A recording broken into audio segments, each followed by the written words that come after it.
साथियों नमस्कार। आज हम लोग बात करेंगे G7 की।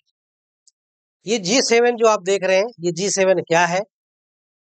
G7 की जो उत्पत्ति हुई वो कैसे हुई और G7 का जो शिखर सम्मेलन है वो अंततः कहाँ हुआ, पहला कहाँ हुआ था और कहाँ होने जा रहा है? क्या भारत के प्रधानमंत्री जी को G7 समिट जो होने जा रहा है 2025 का, उसमें निमंत्रण मिला? क्या भारत उसमें भाग ले सकता है? अगर G7 7 देशों, विकसित देशों का समूह है, तो भारत इसमें क्या करेगा? इन सभी बातों पर हम लोग आज बात करेंगे G7 की। सबसे पहले हम लोग समझेंगे कि G7 क्या है और G7 में कौन कौन से देश शामिल हैं और G7 की उत्पत्ति कैसे हुई, यानी G7 बना कैसे। बहुत इंटरेस्टिंग कहानी है G7 बनने के पीछे। इन सभी बातों पर हम लोग आज चर्चा करेंगे, इसलिए बने रहिए हमारे साथ और लाइक सब्सक्राइब करना बिल्कुल नहीं भूलिएगा। और ये जो G7 का जो आप आज टॉपिक पढ़ रहे हैं, जिसको जान रहे हैं, ये आपके आने वाले कॉम्पिटिटिव एग्जाम्स में, चाहे वो किसी तरह के एग्जाम्स हो, रेलवे, एसएससी हो, बैंकिंग, यूजीसी, नेट का हो, पैट सेट जिसका भी हो, सभी के लिए आपके लिए बहुत इंपॉर्टेंट है, इसलिए इसे मिस नहीं कीजिए। बहुत इंटरेस्टिंग कहानी है G7 की और इस पर हम लोग बात करेंगे। आखिर पहले समझते हैं G7 है क्या, तब हम लोग बात करेंगे कि कैसे बना G7। देखिए G7 जो आप देख रहे हैं, एक्चुअल में G7 में 7 देश हैं, है ना? कितने देश हैं? 7 देश हैं।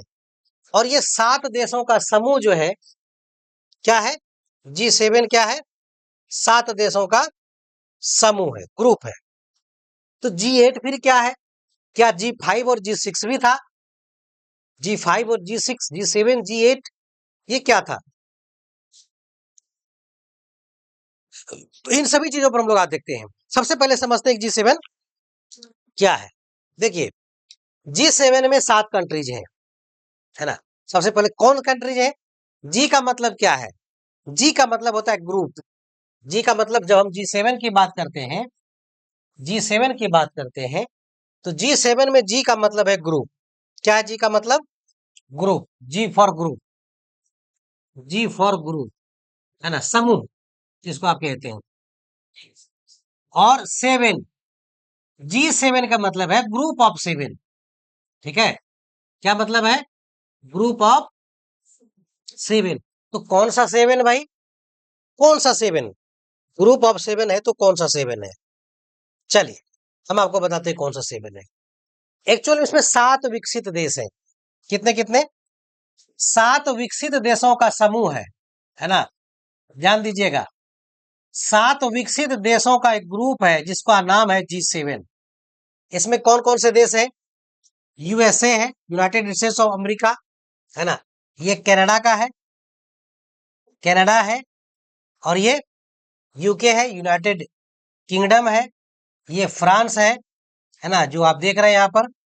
और ये इटली है, इटली। ये जर्मनी है ना? और ये जापान है। मैप में भी आपको दिख रहा होगा, इस डायग्राम में आपको दिख रहा होगा G7। तो G7 में कौन कौन देश है? एक है यूएसए, है ना, United states of America, Canada, UK, France, Italy, Germany और जापान। ये 7 देश है। किसमें? 7 देश किसमें है? G7 में। कौन कौन? USA, Canada, UK, France, Italy, Germany और जापान। G7 7 में 7 देश वर्तमान में भी है। शुरुआत में 5 ही थे, है ना? बाद में बीच में 8 भी हो गए थे, जिसका इसका नाम G8 पड़ा था। अब सबसे पहले हमको समझना पड़ेगा कि ये जो G7 है ये कैसे बना, इसके पीछे की क्या कहानी है।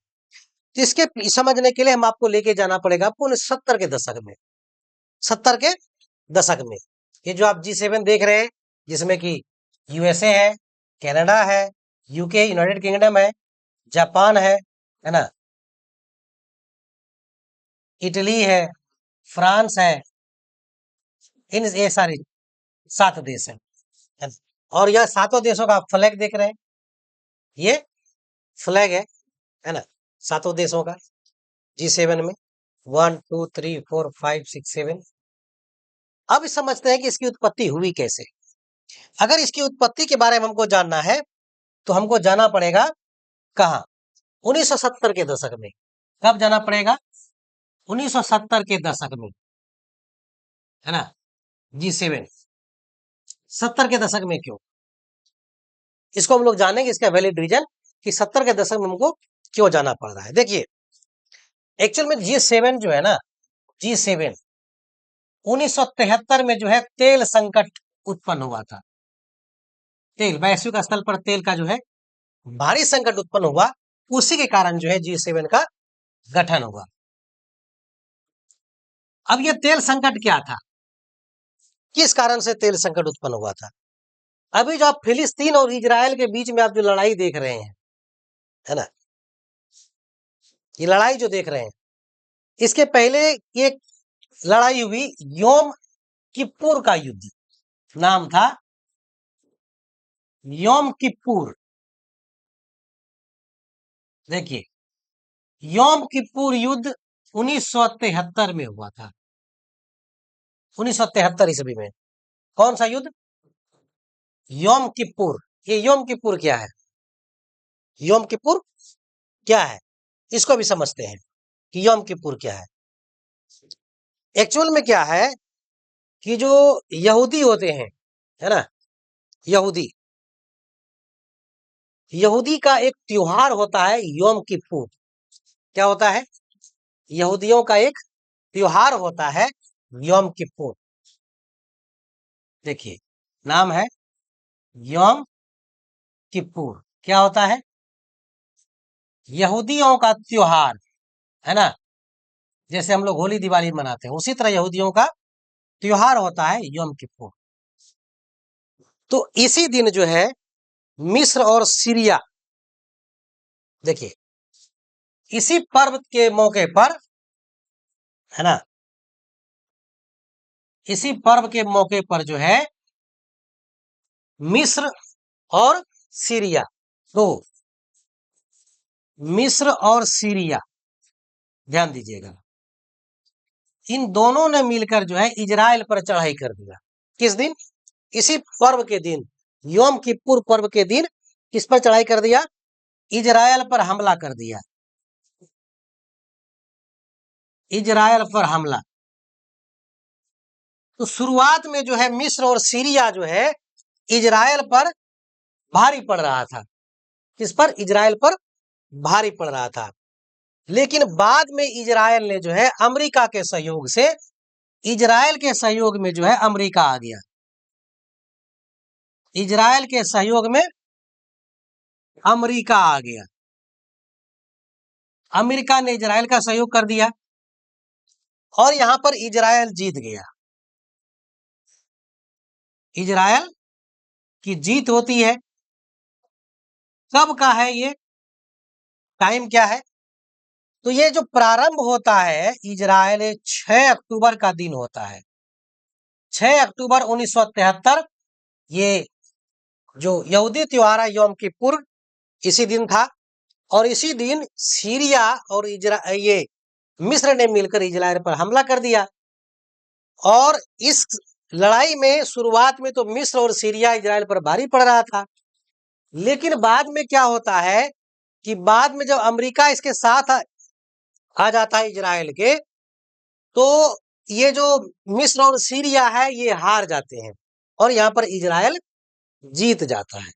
ठीक है, तो इजराइल अमेरिका के सहयोग से यह जीत जाता है। हालांकि संयुक्त राष्ट्र संघ के द्वारा जो है इस पर युद्ध विराम कराया जाता है ताकि शांति बहाल हो 25 अक्टूबर 1973 को। कब? 25 अक्टूबर 1973 को युद्ध विराम हो जाता है। यहाँ पर इजराइल जीत जाता है। किसकी जीत होती है? इजराइल की। इजराइल की जीत हो जाती है, क्योंकि अमेरिका के सहयोग से जीता था। अब क्या होता है इसके बाद? जब इजराइल जीत जाता है ना, इजराइल की जीत हो जाती है किसके सहयोग से? अमेरिका के सहयोग से। किसके सहयोग से? अमेरिका के सहयोग से। तो जो तेल निर्यातक देश है, चूंकि अमेरिका की दखलंदाजी बर्दाश्त नहीं हुई और इस युद्ध में जो अमेरिका ने समर्थन दिया किसको, इजराइल को, इसको लेकर जो ओपेक कंट्री था, ओपेक है ना, ओपेक, ओपेक क्या है, ओपेक क्या है, पेट्रोलियम निर्यातक देशों का एक समूह है, याद रख लीजिएगा, है ना, पेट्रोलियम निर्यातक देशों का समूह है। वैश्विक स्तर पर तेल के उत्पादन में और निर्यात में इनकी बड़ी भागीदारी है।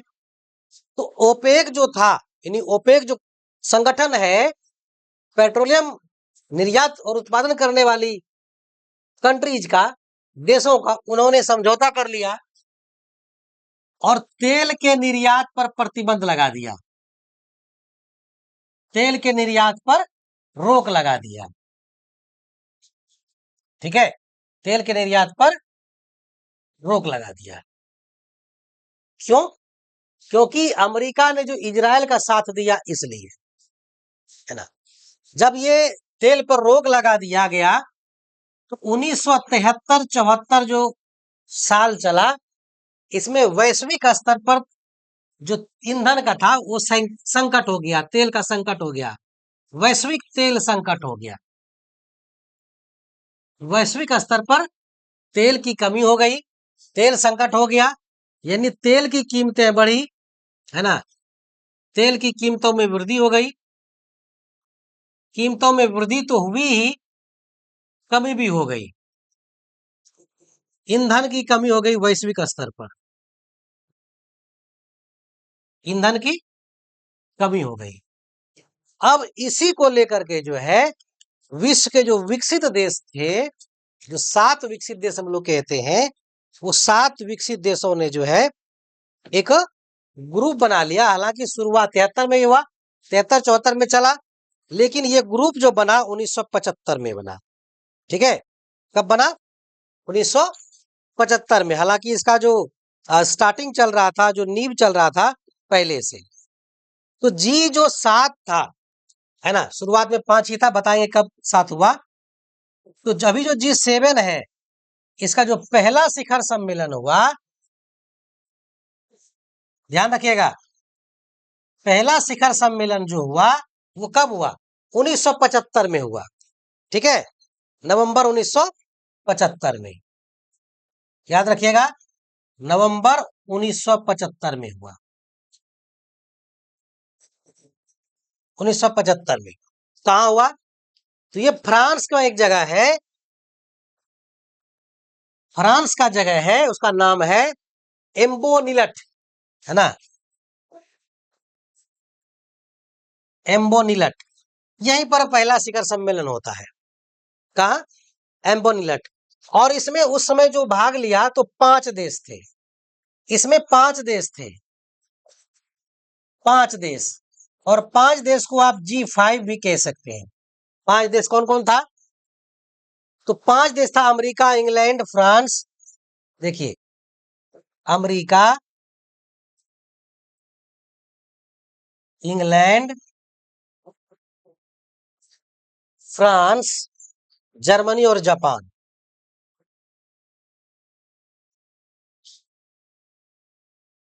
ये तो 1975 में ये 5 देश जो है, कौन कौन? अमेरिका, इंग्लैंड, जर्मनी और जापान। ये 5 देश जो है, जो अभी G7 हम लोग कहते हैं, G7 का पहला शिखर सम्मेलन फ्रांस में जो है, एक जगह है एम्बोनिलेट, वहां पर होता है। ठीक है, और ये कब? 1975 में। उसके बाद 1976 में आते हैं। 1975 में क्या होता है? G7 का पहला शिखर सम्मेलन, है ना, पहला शिखर सम्मेलन होता है। और इसमें 5 देश थे, कौन कौन थे? अभी आपको हमने बताया 5 देश कौन था, कौन कौन था?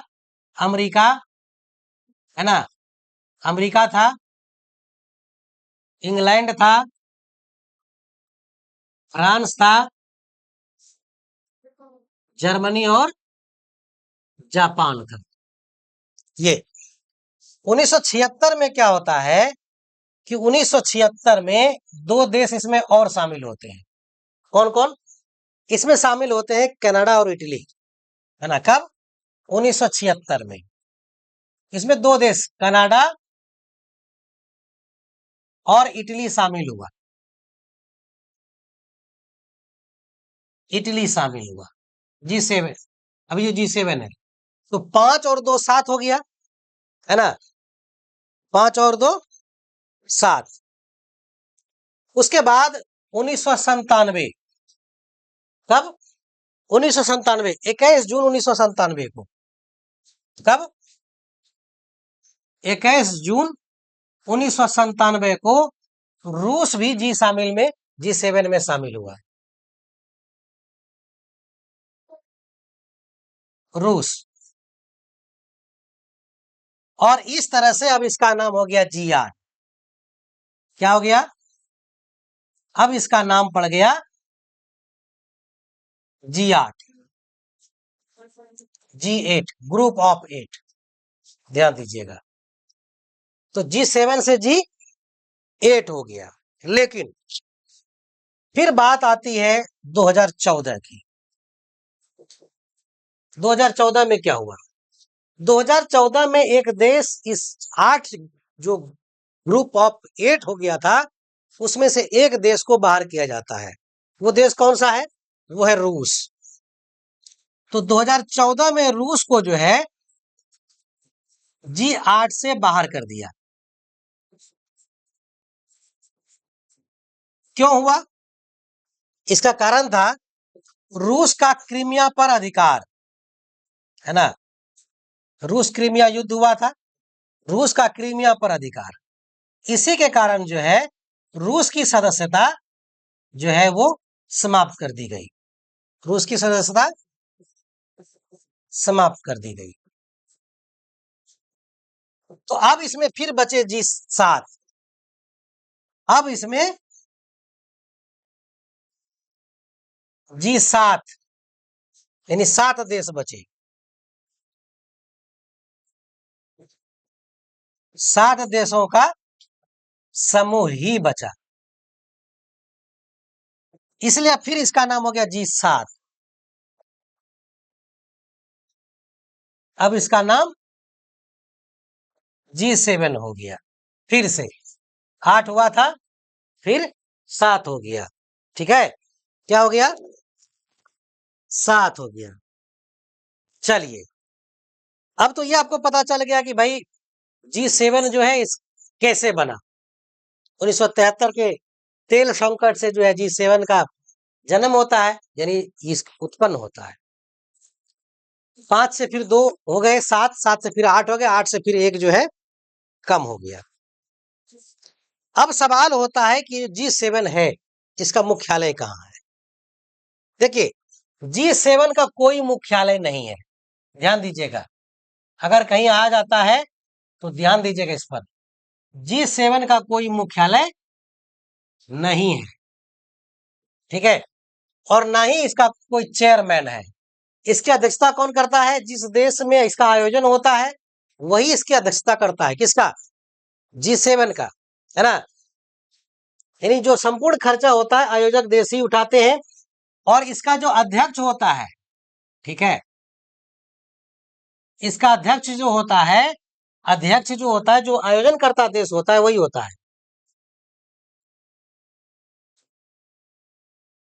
आयोजन करता देश ही होता है,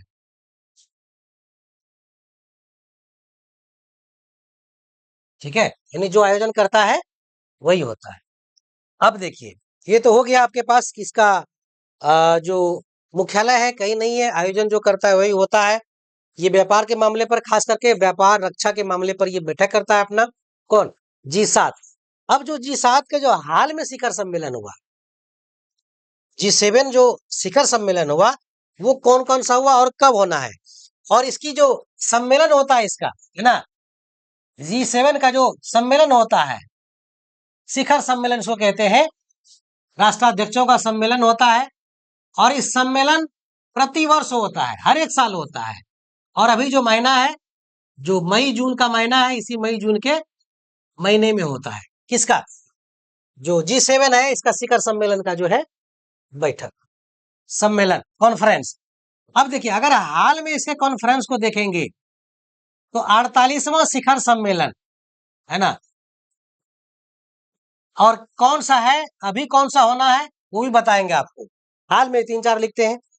ये जर्मनी में हुआ, कौन सा, 48वां।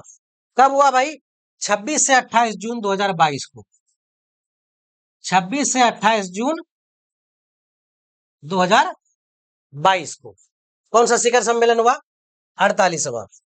अब देखिए 49वां शिखर सम्मेलन जो है, आपको हम पूरा लास्ट वाला जो है वो बता ही देते हैं। 48वां कहाँ हुआ, हिरोशिमा में हुआ, जापान में। देखिए हिरोशिमा काफी प्रसिद्ध है, हिरोशिमा कहाँ है, जापान में, है ना, जहां बम गिराया था अमेरिका ने, है ना। ये 19 से 21 मई 2023 को हुआ, 19 से 21 मई 2023 को। उसके बाद देखिए 50वां शिखर सम्मेलन हर एक साल होता है। 50वां शिखर सम्मेलन जो है वो इटली में हुआ, इटली में। कब हुआ, तो ये पिछले साल हुआ। कब हुआ, पिछले साल हुआ, 13 से 15 जून 2024 को, 13 से 15 जून 2024 को।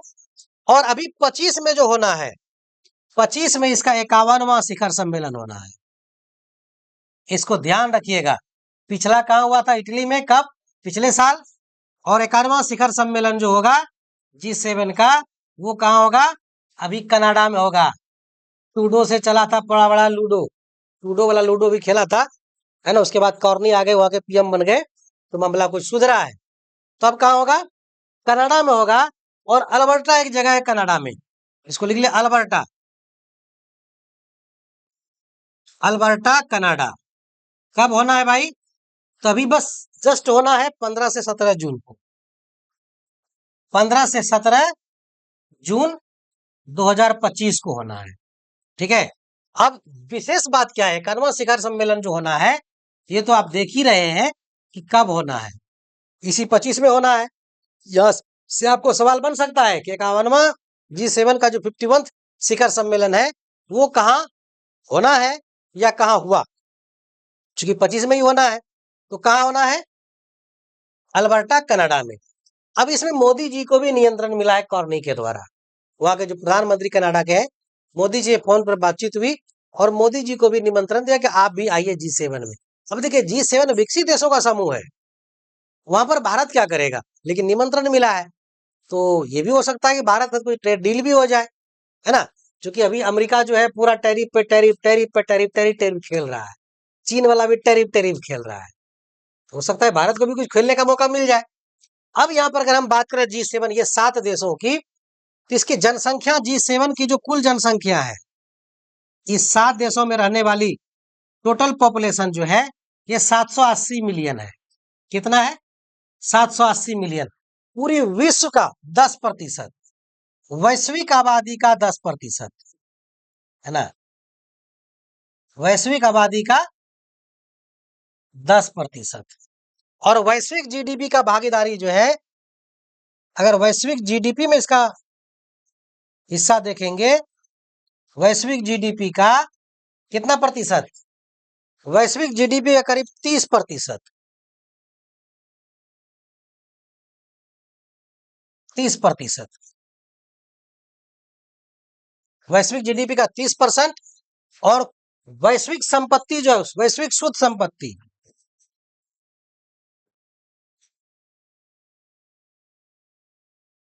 वैश्विक शुद्ध संपत्ति का 50%, ठीक है, कितना,